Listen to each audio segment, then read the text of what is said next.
All right, let's take a look at some news. So I was surprised to see this. I would have thought mathematics would be a place where you're not going to have fraud. I've learned decades ago that there's a ton of scientific fraud in medical research and physics and such. But apparently what goes on is because there is such pressure to publish, and because publication is, this is a problem very much common in cybersecurity too, management is non-technical. So they don't understand how to evaluate the quality of things. So all they do is count the number of publications. So you can pay people to just publish a bunch of papers with your name on it in a journal that has no reputation, that nobody ever reads, but it counts as a publication, and that's what's going on. And they say more than half of all the mathematics papers are just AI-generated drivel, published in a fake journal that nobody reads in order to inflate statistics. So people can keep their job, and it promotes both the individual researcher and their college to say they have more publications. So it's an interesting situation. It's interesting as it come out. Obviously, what they need to do is rate the quality of publications as well as the quantity. It's kind of ridiculous that educational organizations should fall victim to such a very simple scam. But anyway, there's a lot of it. Like the standard for scientific research is peer-reviewed publications, and studies have proven that almost nobody actually reads them to peer review them. They tried sending a bunch of complete garbage up and it gets approved. I used to do that back when I was a research scientist. I read the papers, but apparently my peers were not reading the papers. And the fact is there was no control to make sure you did. So I heard about this on YouTube and other blogs a few days ago. Brian Kilmeade is one of the more incendiary Fox News people, and he said they should just execute the homeless people just to get rid of them, which is, the kind of thing you can't normally say in America and continue to be successful as a politician, I would think, even on the right, although Elon Musk is now appeared at another fascist rally in Britain where they've got similar arguments, I think. I just want to send people out to kill all the migrants or something. I mean, we're not that far from it here on far right. It's in both countries, and Austria and Germany and many others, the far right is rising again. And, this is why Elon Musk is actually Nazi, because he actually supports the Alliance for Deutschland, which is the new Nazi party in Germany. And he strongly supports them and thinks we need them. And he attended this British rally and told them we have to fight. The left is evil and they're going to kill us. They're a bunch of murderers because they killed Charlie Kirk. And so it's, we'll see. There are people who would really like to see violence and war, like Elon Musk and perhaps Donald Trump, I'm not sure. And they will exploit any event like the killing of Charlie Kirk to try to inflame tensions, and we'll see how far they can get with it. It's certainly a very bad idea to fall for this. I mean, one crazy guy shot a political leader, which is a bad thing. I mean, no matter how rotten Charlie Kirk's views were, there's no point killing him. The whole point of a democracy is we don't have to have a battle to decide who rules. We get to have nice, clean elections. Nobody needs to get shot to determine who the leader is in America. That's the whole idea. If you don't like what you say, we can just talk about it. And then people get to vote. That's the system I like, anyway.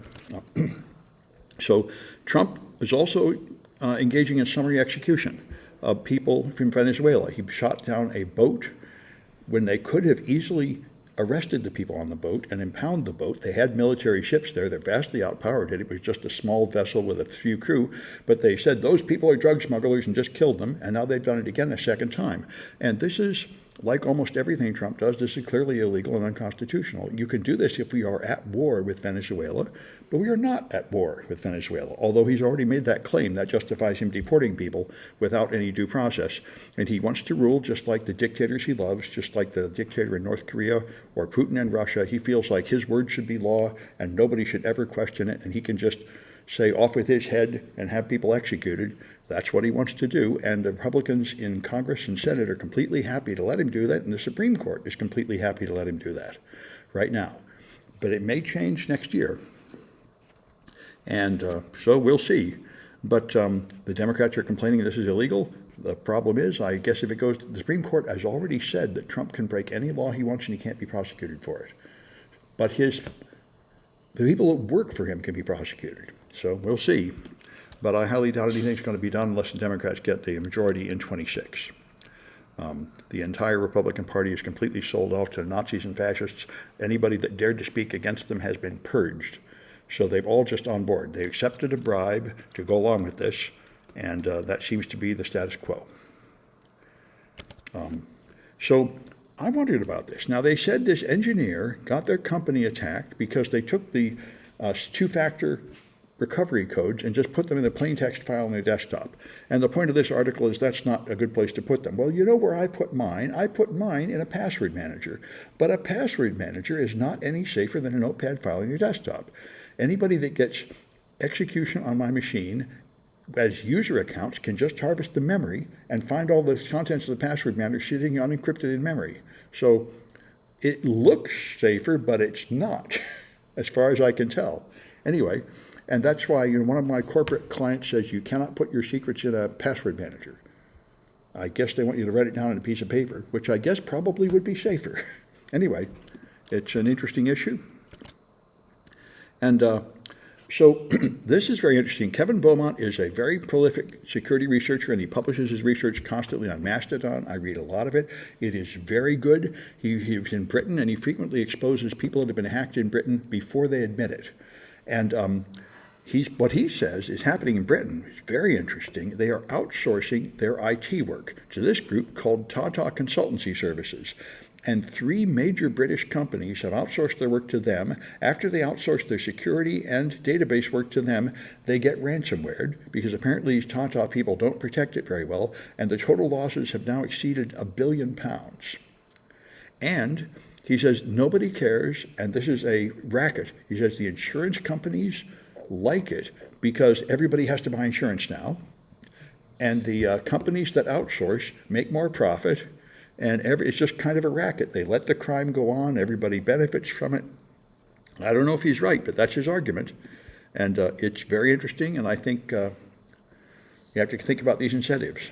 It's certainly the case. I know when I was a kid in the 60s and 70s, people worried about pollution, and most companies just had to pay a fine if they polluted, and the fine was not high enough, so it was cheaper to just dump the pollution in the river and pay the fine than to actually clean up your stuff. And this sounds like a similar situation where the financial incentives do not really match a desirable goal. So ICE is using a mobile face recognition app, and this has been going on for at least 5 years. Law enforcement at all levels use face recognition. Every time they do, it leads to a disaster because they're not very reliable. Like all forms of AI, they make quite a few mistakes, and Democratic senators are complaining sternly, saying that you shouldn't be using this stuff. It's not trustworthy enough, bias, inaccuracy, and a chilling effect on civil rights, and so on. Of course, all they did was write a letter, and they will just throw that away and ignore it. But anyway, it's they're at least on the record as opposing it for whatever good that might do. And if they actually get a majority in the House in 26, they might be able to stop some things like this. So this is a huge problem. If you train an AI on data, and this is what's leading to a huge lawsuit, if you train AI on data, it is not supposed to be just memorizing the data. It's supposed to be learning the trend from the data, not just memorizing it. But in fact, the current AIs do memorize it, and people have found that if you go in and put in the first paragraph of like a Harry Potter book, it will just repeat pages verbatim of the exact Harry Potter book, and the same thing for New York Times articles. And that means technically they are overtrained. They have simply memorized large portions of the data. And that also means that if you use a public AI like OpenAI and you put sensitive data on it, it will learn from that, and it might just repeat it to somebody else. And a lot of people don't understand this. So they're trying to fix it. And their plan here, they said, you wonder if you added noise to the data before training. Now, that would degrade the quality of the training, but how much would it degrade it? And so they made Vault Gamma, which is their first attempt to make one that has been trained on noisy data, and they're trying to find out if there's a way to degrade the data enough that it doesn't compromise your privacy, but it's still useful to train the AI. So it's an interesting issue. This is closely related to another similar problem. Suppose they lose the lawsuit with the New York Times. They say, okay, you have to remove the New York Times article from GPT-5, but you can leave everything else in. There is currently no known way to do that. The only way you can do that is to retrain the whole model from zero on a data set with those articles removed. And since these lawsuits are just going to keep coming, every couple of weeks you'll probably have to delete something, they're trying to develop some way to delete things from an AI without having to retrain the whole thing. There are people trying to develop that technology, but so far it doesn't exist.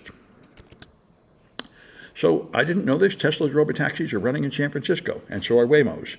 So they decided to put them on a contest. The Teslas are not allowed to run without people. They have people sitting in the front seat. But anyway, they tried them both, and one thing they said is the Tesla things are much cheaper, like $5 for a ride instead of $20 for Waymo. It's also slower because the Tesla self-driving is far inferior. We've all known this. I mean, it was so inferior they couldn't even let it on the road for a while. Anyway, that's interesting. If you want to try it, I guess you can try it in San Francisco, and I guess you can save money by riding the Tesla, although imagine it's just a temporary, it's so cheap right now because they're still in beta testing. But anyway, I didn't know that. That's interesting for those of us in San Francisco. And so, ChatGPT, currently, you can talk to it and it gives you answers, but now they've added the ability for Model Context Protocol, and what that means is you can add to it the ability to do things. So you can say, order me some airline tickets, choose a restaurant for my anniversary and book things like that. And so I'm going to try and make a project for the AI course next semester. I'm going to try doing this. It is dangerous because we know AIs make mistakes. So letting them just do things on your behalf means they might do the wrong thing, but I'd like to see it go. And, I'd run it in a virtual machine with some limitations. Anyway, it'd be interesting to see. I'd like to see how well this works. So I'm hoping to make a project out of it and find out. Anyway, that's enough of the news. Let me stop this.